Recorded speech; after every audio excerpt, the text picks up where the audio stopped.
হতেই হবে।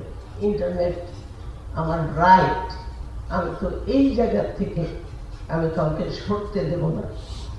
এখন শিক্ষা নিয়ে নুসরাতের কথার সাথে সুর মিলিয়ে বলবো, আসলেই যখন কিছু করা হয় শিক্ষা নিয়ে, পরীক্ষা নিরীক্ষা কত কিছু, কিন্তু আমরা অভিভাবক এবং শিক্ষকদের আমলেই এটা দীর্ঘদিন ধরে আমরা বলে আসছি যে শিক্ষা পরিবারের সাথে বসতে হবে। শিক্ষা নিয়ে যদি কোনো কিছু করতে হয়, স্বাভাবিকভাবেই কারিকুলাম নিয়ে চিন্তিত।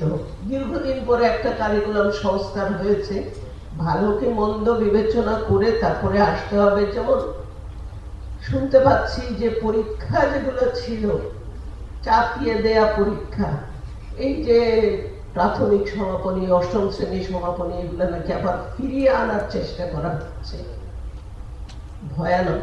32,000 কোটি টাকার কোচিং বাণিজ্য, এটা ঠেকানোর জন্যই করা হয়েছিল, এটা কোনো দলীয় ভাবে না। শিক্ষানীতির আলোকে শিক্ষাবিদদের পরামর্শে এবং সেখানে অভিভাবকদের যুক্ত করা হয়নি বলে তারা এটা নিয়ে চিন্তিত।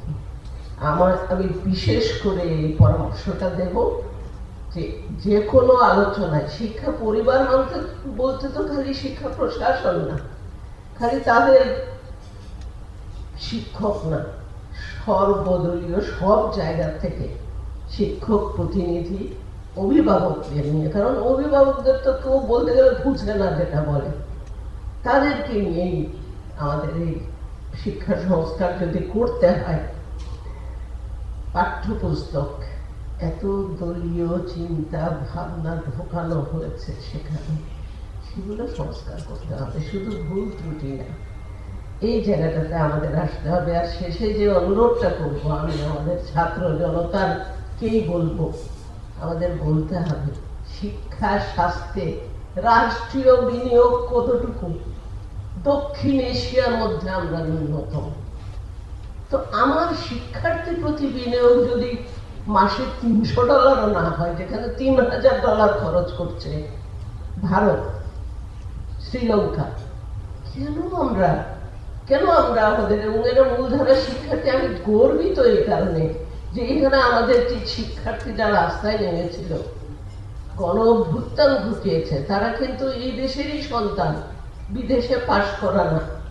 এবং আমি আরেকটা কারণেও গর্বিত, শিক্ষার মান নিয়ে আমরা এত কথা বলি, কিন্তু এরা যারা রাস্তায় বেরিয়েছে, এরা তো আমাদের এই শিক্ষারই তারই প্রোডাক্ট। কিন্তু তাদের পিছনে যদি আমরা আর একটু বিনিয়োগ করি, শ্রমবাজারে ঢোকার ব্যবস্থা করতে পারি এবং সেইভাবে, তাহলে আমাদের এই মিলিয়নস অফ ডলার্স, এই যে প্রতি মাসে গার্মেন্টস থেকে চলে যায় এই যে দক্ষ ম্যানেজমেন্টের জন্য, কেন আমরা দিতে পারি না তাদেরকে?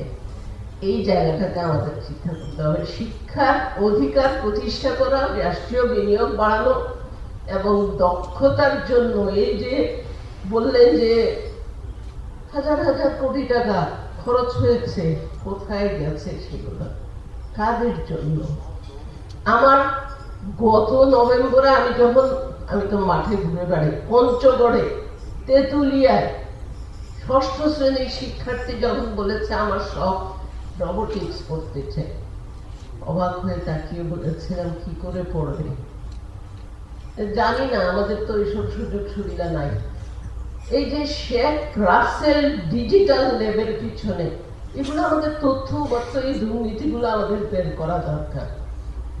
এই শিক্ষায় দুর্নীতিটা আমাদেরকে পচিয়ে ফেলেছে, সেটা ঠিক করতে হবে। আমি অনুরোধ করব বিশেষ করে পিছিয়ে পড়া জনগোষ্ঠী, আদিবাসী এবং প্রতিবন্ধী, এদের কথাও যেন মনে রাখি আমরা শিক্ষা সংস্কারের কথা বললে, তাদেরকে বাদ দিয়ে নয়।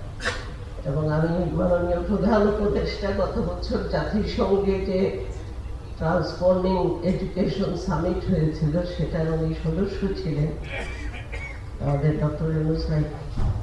আমিও সেখানে ছিলাম, দেখেছি কিভাবে তারা শিক্ষাটাকে ট্রান্সফরমেশনের আওতায় নিয়ে এসে সাস্টেইনেবল ডেভেলপমেন্টের অংশ হিসাবে দিতে চান। সেই জায়গায় অনুরোধ করব শিক্ষা সবার জন্য, প্রযুক্তি সবার জন্য দক্ষতা কর্মসৃজন। ধন্যবাদ সবাইকে। অনেক ধন্যবাদ। আমি একটু সামনের দিকে